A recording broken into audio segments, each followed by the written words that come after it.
प्रिय विद्यार्थियों, आप सभी का हिंदी साहित्य की क्लास में स्वागत है। आजकल हम हिंदी नाटक साहित्य पर बातचीत कर रहे हैं और भारतेंदु युग के बाद प्रसाद युग और जयशंकर प्रसाद के नाटक पर हम लोगों ने बातचीत की है। आज हम प्रसाद युग के अन्य नाटककारों पर बातचीत करेंगे। प्रसाद युग को छायावाद युग भी कहा जा सकता है।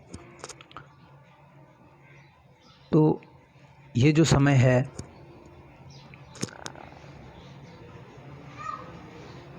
जिसका फैलाव 1915 से लेकर के 1935 तक माना जा सकता है। इसमें हिंदी साहित्य के नाटक को गति देने वाले कौन कौन से नाटककार हुए, इस बारे में हम बात करेंगे। साथ ही उन नाटककारों ने नाटक के शिल्प में क्या परिवर्तन किया, इस पर भी हम लोग बातचीत करेंगे और किस प्रकार से हिंदी नाटक पाश्चात्य नाटक से प्रभावित हुआ और समस्या नाटकों का दौर हिंदी में शुरू हुआ, इस पर भी हम लोग बातचीत इस पाठ के अंतर्गत करेंगे।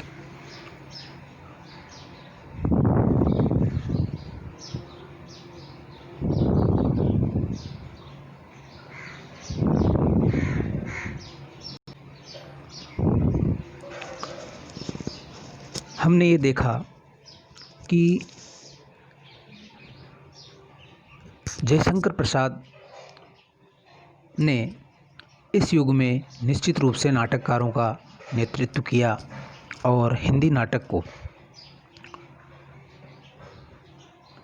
विकसित करने में प्रसाद जी का योगदान बहुत महत्वपूर्ण रहा और अनेक लेखकों ने प्रसाद जी की छाया में, उनके प्रभाव में नाटक लिखने का कार्य किया। ऐसे लेखकों में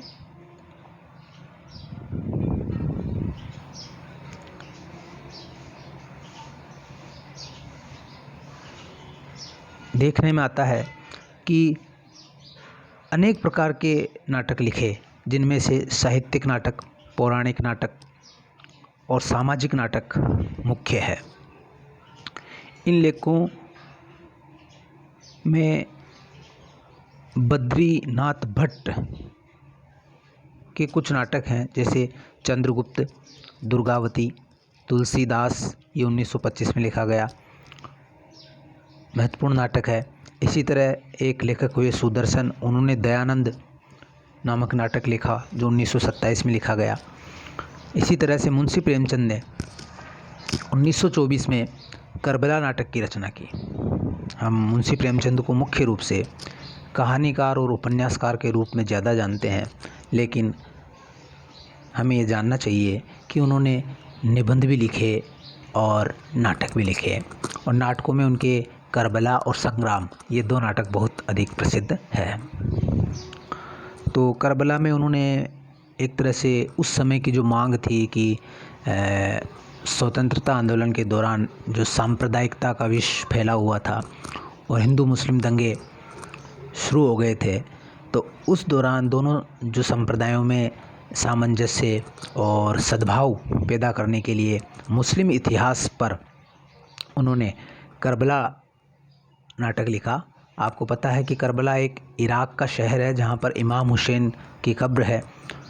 तो उस दुखद घटना पर उन्होंने नाटक लिख करके और हिंदू मुस्लिम एकता का संदेश इस नाटक के माध्यम से दिया। इसी तरह से बेचन शर्मा उग्र ने महात्मा ईसा नाटक लिखा। हम जानते हैं कि उस दौरान यद्यपि लेखकों ने अनेक पौराणिक चरित्रों पर नाटक लिखे, पौराणिक चरित्रों में नाटक लिखने में कई नाटककार प्रवृत्त हुए, लेकिन बेचन शर्मा उग्र ने महात्मा ईसा नाटक लिखा।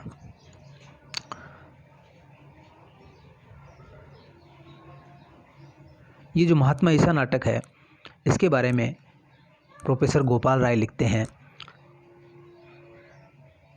बेचन शर्मा उग्रकृत महात्मा ईसा की गणना पौराणिक नाटकों में या चरित्र प्रधान नाटकों में होगी, यद्यपि यह न पौराणिक है और न रूढ़ अर्थों में धार्मिक। इस नाटक में ईसा मसीह के चरित्र को भारतीय संस्कृति की कड़ी के रूप में प्रस्तुत किया गया है। इसमें ईसा मसीह जाति विशेष के धार्मिक नेता न रहकर मानव मात्र के नेता के रूप में सामने आए हैं। तो ये एक उस समय का बहुत प्रसिद्ध नाटक माना जा सकता है। इसी तरह से गोविंद वल्लभ पंत ने वरमाला नाटक लिखा।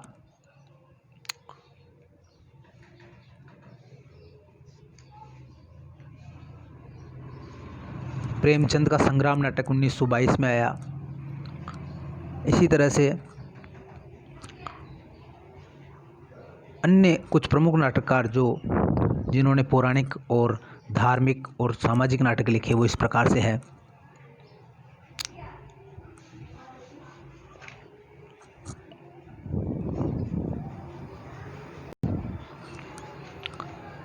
इन नाटककारों में वियोगी हरि, उन्होंने छद्म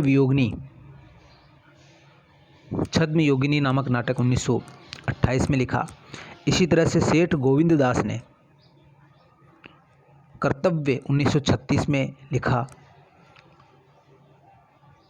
इसी क्रम में ऐतिहासिक नाटकों की अगर बात की जाए तो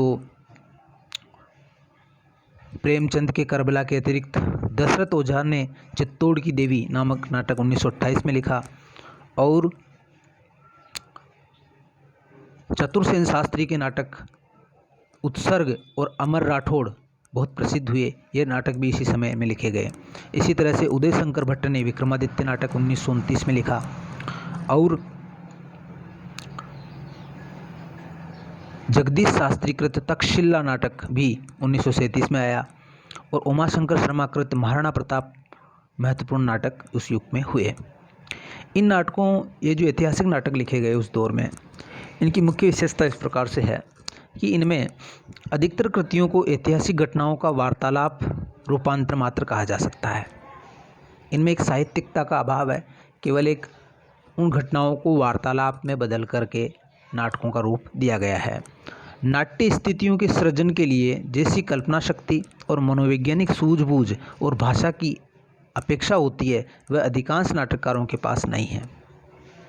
जैसी कल्पना शक्ति और मनोवैज्ञानिक सूझबूझ जयशंकर प्रसाद के पास थी, वैसी सूझबूझ इन नाटककारों के पास नहीं है। इस कारण से ये नाटक सामान्य नाटक ही कहे जा सकते हैं।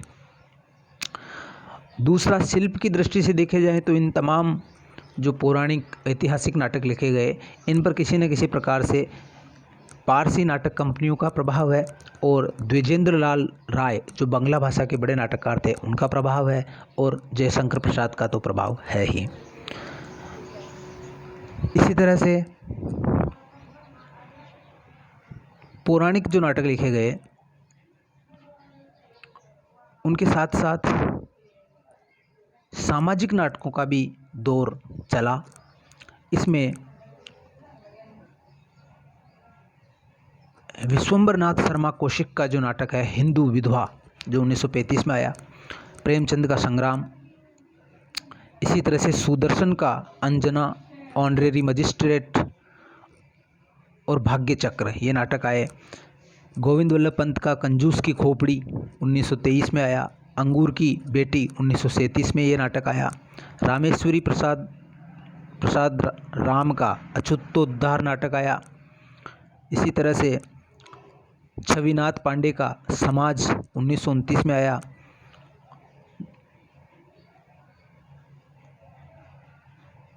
इसी क्रम में बेचन शर्मा उग्र ने चुंबन 1937 में लिखा। डिक्टेटर 1937 में ही आया उनका।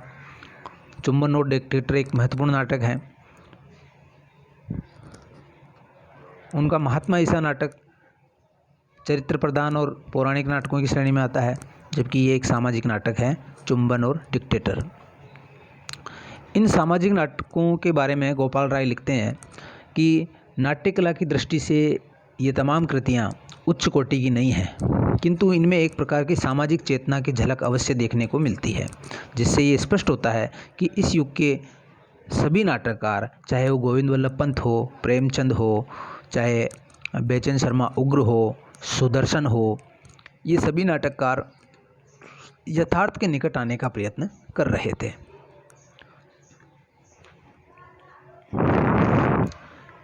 इस समय की एक महत्वपूर्ण उपलब्धि इस प्रकार से है कि इसमें नाट्य रूपक का दौर भी शुरू हुआ,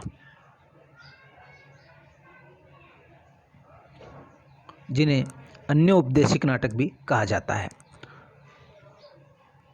जैसे कि हमने पहले पढ़ा था कि प्रसाद ने विभिन्न जो मनोभाव हैं उनको पात्रों के रूप में प्रस्तुत करके एक नाट्य रूपक लिखा था, जिसका नाम कामना था।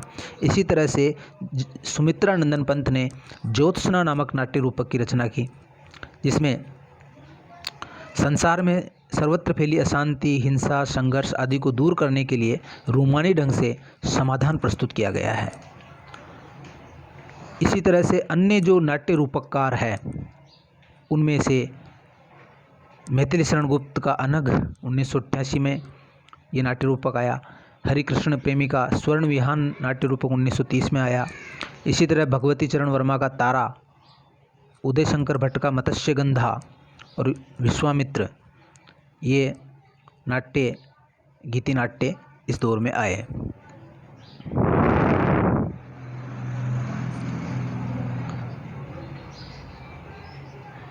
उदय शंकर भट्ट के गीति नाट्यों में कवित्व के साथ साथ नाटकीय संघर्ष और प्रतीकात्मकता का सुंदर समन्वय है, ऐसा गोपाल राय लिखते हैं।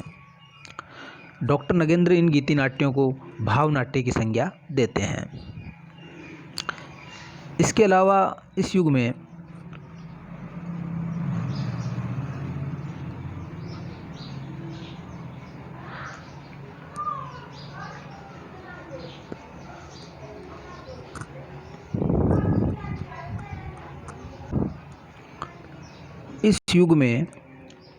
पारसी नाटक कंपनियां भी नाटक लिख रही थी। यह पारसी नाटक कंपनियां तात्कालीन लोक रुचि को ध्यान में रखकर सामाजिक, ऐतिहासिक और पौराणिक नाटकों की रचना कर रही थी। ऐसे नाटककारों में आगा हस्र, राधेश्याम कथावाचक और नारायण प्रसाद बेताब महत्वपूर्ण है। इन लेखकों ने और ऐसे अनेक लेखकों ने जो पारसी नाटक कंपनी से जुड़े हुए थे, उन्होंने सैकड़ों की संख्या में पौराणिक, सामाजिक और ऐतिहासिक नाटक लिखे और ये नाटक पारसी रंगमंच तथा उससे प्रभावित व्यावसायिक नाटक मंडलियों के द्वारा खेले भी गए।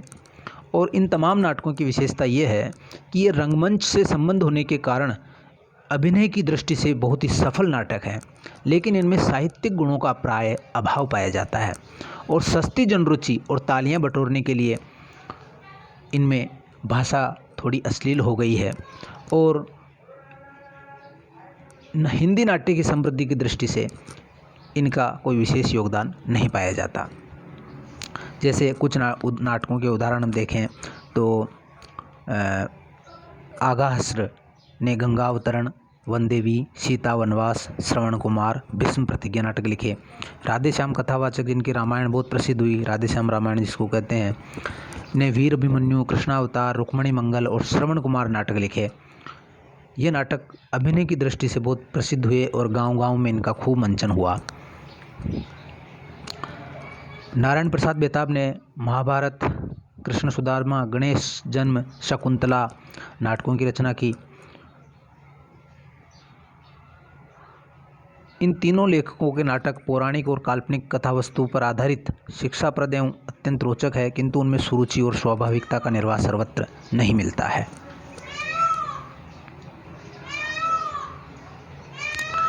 प्रसाद युग के कुछ नाटककारों ने कथा वस्तु इतिहास पुराण पर आधारित न रखकर विशुद्ध कल्पना का सहारा लिया। ऐसी कल्पना मिश्रित नाटकों में प्रहसन और सामाजिक नाटक शामिल है।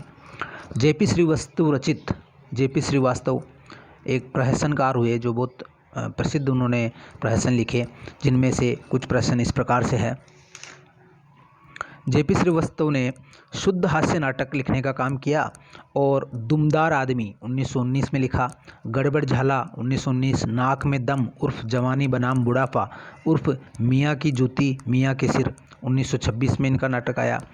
इसी तरह भूल चूक, चोर के घर छिछोर, चाल बेढब, साहित्य का सपूत 1934 में आया। स्वामी चोकठानंद आदि इनके प्रमुख हास्य रस से परिपूर्ण नाटक है।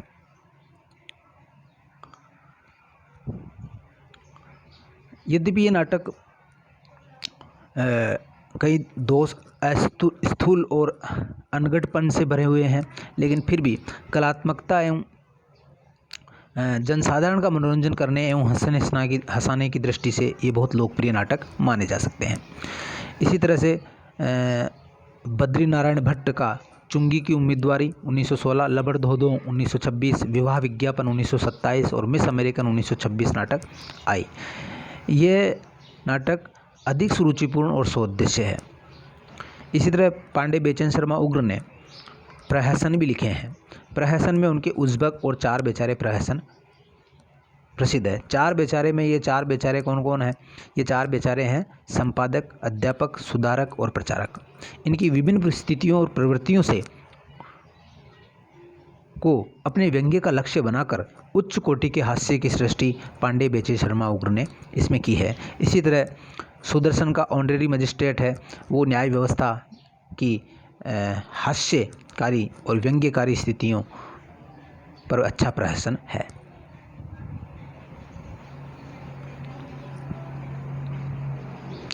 अब हम बात करें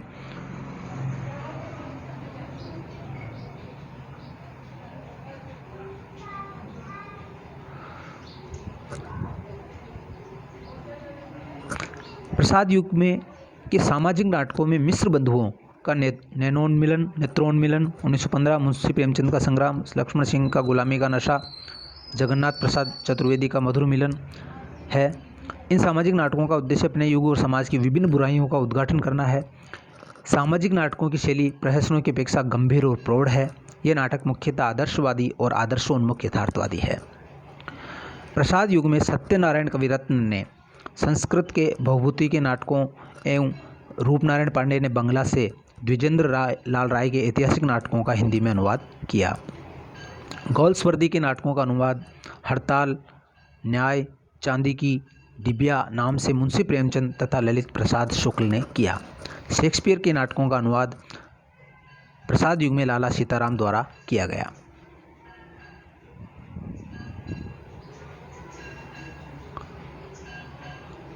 इस तरह हम देखते हैं कि प्रसाद युग के अंदर हर तरह के नाटक भी लिखे जा रहे थे, जैसे पौराणिक है, ऐतिहासिक है, धार्मिक है, सामाजिक है, प्रहसन है, गीति नाट्य है।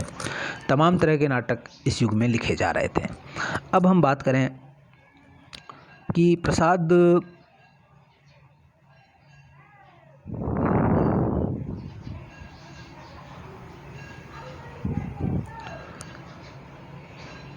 युग के बाद प्रसादोत्तर युग में हिंदी नाटक को गति देने वाले प्रमुख नाटककार कौन थे। तो इन नाटककारों में जो ऐतिहासिक नाटक की परंपरा है उसको आगे बढ़ाने वालों में हरिकृष्ण प्रेमी का नाम महत्वपूर्ण माना जाता है। हरिकृष्ण प्रेमी ने स्वर्ण विहान, रक्षाबंधन, पाताल विजय, प्रतिशोध और शिवा साधना नाटक लिखे। इनमें से स्वर्ण विहान गीति नाटक है, शेष गद्य नाटक। गोपाल राय लिखते हैं कि हरिकृष्ण प्रेमी के नाटक प्रसाद के नाटकों की तरह ही ऐतिहासिक है, यद्यपि दोनों के लक्ष्य और कालखंड के चुनाव में बहुत अंतर है। हरिकृष्ण प्रेमी जी के ने भारतीय इतिहास के मुस्लिम काल को अपने नाटकों का आधार बनाया और हिंदू मुस्लिम एकता के प्रतिपादन पर उनका विशेष बल रहा। जैसा कि हमने देखा कि हम देखते हैं कि ऐतिहासिक नाटक जो इन्होंने लिखा रक्षाबंधन 1934 में, उसमें गुजरात के बहादुर शाह जफर के आक्रमण के अवसर पर चित्तौड़ की रक्षा के लिए रानी कर्मावती हुमायूं को राखी भेजती है इस प्रसंग पर उन्होंने रक्षाबंधन नाटक लिखा। इसका उद्देश्य हिंदू मुस्लिम सामंजस्य की भावना जगाना था। इसी तरह से शिवा साधना जो नाटक उनका 1937 में आया, उसमें उन्होंने शिवाजी को औरंगजेब की सांप्रदायिक एवं तानाशाही नीति का विरोधी और धर्मनिरपेक्षता और राष्ट्रीय भावना के संस्थापक के रूप में शिवाजी को चित्रित उस नाटक में किया गया है। तो इस प्रकार से लक्ष्मी नारायण ये जो हरिकृष्ण प्रेमी है वो प्रसाद की तरह ही ऐतिहासिक नाटक है, लेकिन दोनों के जो कालखंड है वो अलग अलग है। प्रसाद जी ने नाटक मुख्य रूप से भारत का जो ऐतिहासिक गौरव है, गुप्त काल है, मौर्य काल है, हर्षवर्धन का समय है, पौराणिक युग है, उसके बारे में नाटक लिखे। जबकि हरिकृष्ण प्रेमी ने जो नाटक लिखे वो मुख्य रूप से जो मुस्लिम काल है उसको केंद्र में रख करके नाटक लिखे।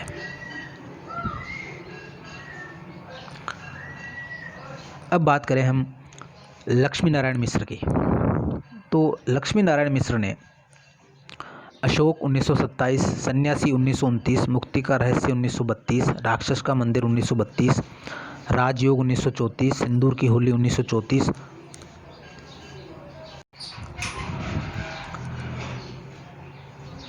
प्रसाद जी से सर्वथा भिन्न मार्ग पर चलने का साहस लक्ष्मी नारायण मिश्र ने किया और हिंदी नाटक को एक नया मोड़ दिया।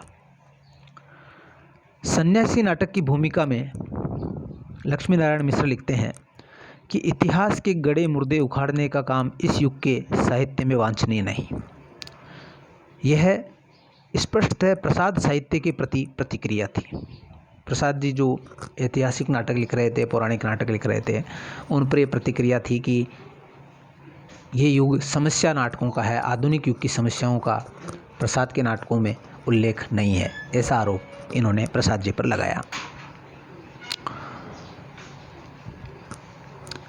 इनका जो सन्यासी नाटक आया 1929 में, वह हिंदी नाटक के विषय और शिल्प दोनों की दृष्टि से एक नए युग की शुरुआत करने वाला नाटक था। ये सन्यासी नाटक में मिश्र जी ने आधुनिक शिक्षा प्रणाली से अपनी असहमति और उससे निर्मित स्वच्छंदता के परिवेश से उत्पन्न हुई समस्याओं का चित्रण किया है। इस नाटक में उनका मानना है कि आधुनिक शिक्षा अभिव्यक्ति का नाश कर मनुष्य को मशीन बना देती है।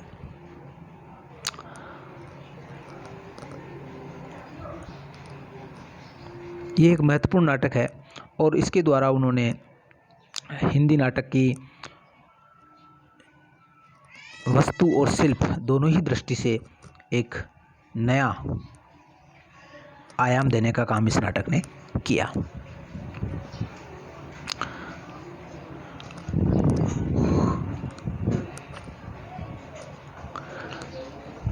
गोपाल राय लिखते हैं कि लक्ष्मी नारायण मिश्र ने अपने नाटकों की विषय वस्तु के लिए इतिहास के प्रश्नों को नहीं बल्कि समाज के विस्तृत आंगन को टटोला और उसमें झांकने का प्रयत्न किया। समसामयिक समाज में विशेष रूप से नारी की स्थिति और उसकी समस्याओं को अपने दृष्टिकोण से लक्ष्मी नारायण मिश्र ने अपने सभी नाटक, चाहे वो अशोक हो, सन्यासी हो, मुक्ति का रहस्य हो, राक्षस का मंदिर हो, सिंदूर की होली हो, आधी रात हो, इनमें प्रयास किया। उनके समस्या नाटकों में मुख्य समस्या नारी की समस्या रही। नारी समस्याएं जैसे स्त्री शिक्षा का प्रचार, नारी स्वतंत्र आंदोलन, नवीन जीवन के फलस्वरूप आधुनिक नारी का ऐसा रूप उनके नाटकों के द्वारा सामने आया जिससे हमारा समाज अब तक अपरिचित था। प्रेम और विवाह, प्रणय और दाम्पत्य, काम और नैतिकता विषयक अनेक समस्याएं समाज के समक्ष सहसा उपस्थित हो गईं। मिश्र जी ने इन तमाम समस्याओं को उठाते समय सामाजिक वैषम्य की पृष्ठभूमि में नारी और पुरुष के संबंधों का चित्रण किया है। उन्होंने प्रेम, विवाह और शिक्षा संबंधी समस्याओं के समाधान के लिए बुद्धिवादी दृष्टिकोण का आग्रह रहा। अब हम ये चीज़ देखें कि प्रसाद जी से इनका क्या अंतर था। तो अगर वस्तु के हिसाब से, नाट्य वस्तु के हिसाब से देखें तो प्रसाद जी के नाटकों में जहाँ स्वच्छंदतावादी प्रवृत्ति का प्राधान्य है, भावुकता और कल्पनाशीलता का प्राधान्य है, वहाँ मिश्र जी के नाटकों में बौद्धिकता का समावेश अधिक हुआ है। प्रसाद जी क्योंकि कवि थे इसलिए भावुकता और कल्पनाशीलता उनमें ज़्यादा थी, जबकि लक्ष्मी नारायण मिश्र में बौद्धिकता का ज़्यादा असर है। दूसरी चीज़ है कि ऐसा माना जाता है कि इनके समस्या नाटकों पर इब्सन, मेटरलिंक और जॉर्ज बर्नार्ड शॉ का प्रभाव है। यद्यपि इन्होंने इस बात का खंडन किया है, लेकिन परवर्ती विद्वानों ने, आलोचकों ने इस बात को सिद्ध किया है।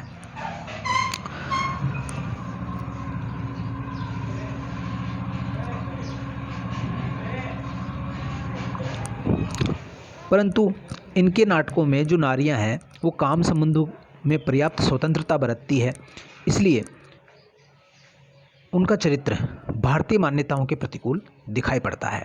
इससे हम कह सकते हैं कि उनके नाटकों पर पाश्चात्य प्रभाव है। यद्यपि कई नाटक ऐसे भी हैं इनके जिनमें जिनकी जो जीवन दृष्टि है वह मूलतः भारतीय है। जैसे मुक्ति का रहस्य जो नाटक है, जो 1932 में आता है, में पश्चिम के उन्मुक्त प्रेम पर भारतीय दाम्पत्य विधान की विजय उन्होंने दिखलाई है। इसी तरह से सिंदूर की होली में विधवा विवाह और नारी उद्धार के प्रति मनोरमा के दृष्टिकोण जो हैं वो इस बात के प्रमाण है कि भारतीयता ही इनकी मुख्य दृष्टि थी। एक चीज़ इनमें देखने को मिलती है कि आधुनिक शिक्षा के ये बड़े विरोधी थे और सह शिक्षा और आधुनिक शिक्षा का स्थान स्थान पर उन्होंने विरोध भी किया, जिससे ये लगता है कि ये परंपरावादी भी थे। और यह इनके विचारों में एक प्रकार का अंतर्विरोध हमें देखने को मिलता है। कहीं पर तो ये व्यक्ति स्वतंत्रता का समर्थन करते हैं और कहीं कहीं पर स्त्रियों की जो आधुनिक शिक्षा है उसका विरोध भी ये करते जान पड़ते हैं। शिल्प की दृष्टि से देखें तो हम देखते हैं कि हिंदी नाटक के विकास में प्रसाद जी के बाद इस युग में, छायावादी युग में या प्रसाद युग में, सबसे बड़ा योगदान लक्ष्मी नारायण मिश्र का रहा। लक्ष्मी नारायण मिश्र ने शिल्प की दृष्टि से भी कई परिवर्तन किए। जैसे उनके सभी नाटक 3 अंकों के हैं और अंकों का विभाजन दृश्यों में नहीं किया गया है, जैसा कि पाश्चात्य नाटक की एक प्रमुख प्रवृत्ति है कि नाटक दृश्यों में बटे हुए रहते हैं।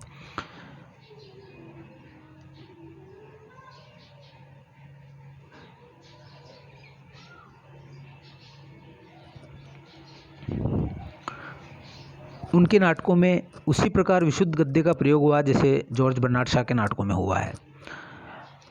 अगर प्रसाद जी से तुलना करें तो नाटकीय अनुवृत्तियों के निर्वाह में ये प्रसाद जी की अपेक्षा अधिक सतर्क है, जो पश्चिम का प्रभाव ही है। नाटकीय अनुवृत्ति उसे कहते हैं कि जब नाटक में समय, घटना कहाँ हो, कब हुई, स्थान, घटना कहाँ हुई और पात्र, समय, स्थान और पात्रों की जो परस्पर संबद्धता है उसको नाटकीय अनुवृत्ति कहा जाता है। तो उस मामले में नाटकीय अनुवृत्तियों की निर्वाह के मामले में ये प्रसाद जी से ज़्यादा सतर्क और सफल है। ये इनका मुख्य गुण है। जैसे हमने देखा कि चंद्रगुप्त नाटक में एक दोष पाया जाता है कि उसका समय काल बहुत बड़ा है और नाटकीय अनुवृत्तियों का उतना निर्वाह उसमें नहीं हो पाया है, लेकिन इनके नाटकों में ये दोष बहुत कम मात्रा में देखने को मिलता है।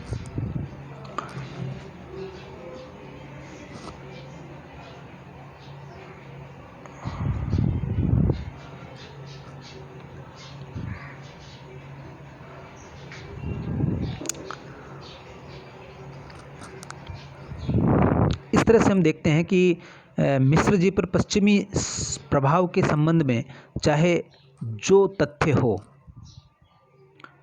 और प्रभाव कोई है ही वस्तु नहीं है, प्रभाव स्वाभाविक है कि अंग्रेजी शिक्षा का जोर था और पश्चिम के नाटककार बहुत प्रसिद्ध थे तो उनका प्रभाव होना स्वाभाविक ही था।